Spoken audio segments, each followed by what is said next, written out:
Hey folks, and good evening.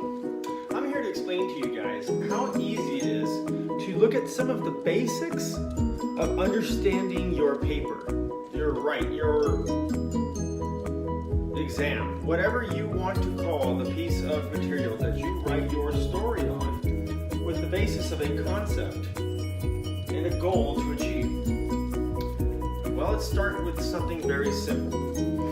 Okay, hello everyone, we're back in action. So today I want to show you why it is important to graph your paper in such a fashion that it allows the reader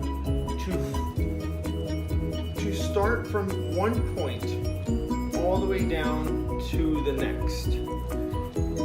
Sometimes we find those points by making smaller subpoints prior to our main points. But what I have here is I pulled up my laptop, which has a paper that I wrote that I got almost a perfect grade for, but it's a little difficult to see. However, what I want you guys to know about this paper is that I have a thesis on my first paragraph, outlining basically what my whole paper is going to be about in a nutshell, or at least I attempt to get the reader closer towards what they're going to be hearing. And that's just one way to write a paper. There are many methodologies, according to some of the pedagogy papers that we've read before. There are many of methodologies that you can use to ensure the betterness of your paper. Mine is just one example. The way I like to do it is address the whole makeup of the paper right off the bat, and outline some of the important topics that I'm going to touch on in the furtherance of my write. And so like this that I have pulled up for you folks there, I have bolded my thesis and gone down the chain with topic sentences, one after the other, until I get down to the italicized and bold, which is my transitory sentence. The reason that I show you guys this is to help you understand how to flow a little better with your paper. Because oftentimes people bring their papers to us and wonder what they can do to fix them. And it's something very simple. Alongside the rest of the paper, you want to be able to expand or expound on some of the topic sentences that you introduced off of the bat.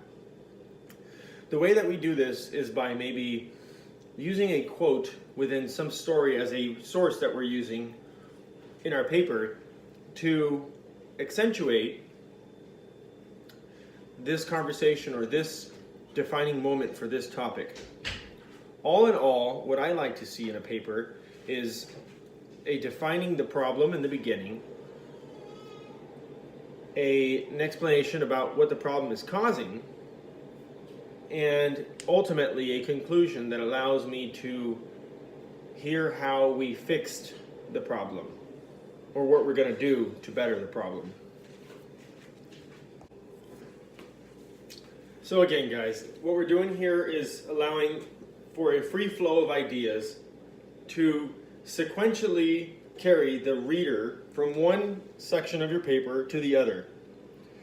Like I said before, my favorite one is to introduce what I'm going to talk about in the beginning and outline the topic sentences for the reader so that he knows or she knows what we're going to talk about on the rest of the paper. I hope this helps for anyone out there who's looking for a correction or maybe a template of some sort to say,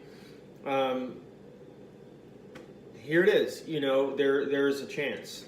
Because I've been there before, and I understand that it's difficult to really see what's going on when you've been stuck on your paper for the past 2-3 days or whatnot.